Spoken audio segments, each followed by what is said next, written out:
Hello everyone, today we will talk about how to fix or how to solve the problem of blocked account on the application of Duolingo. We go to settings. Here we click on apps, default apps, app settings. Then you will search about Duolingo app and you will enter.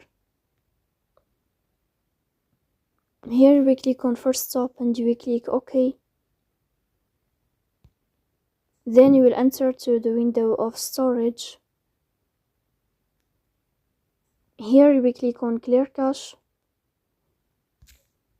In the end, you will turn off your phone and you will restart your phone again to fix that problem. So that's all. Don't forget to support us by like and subscribe.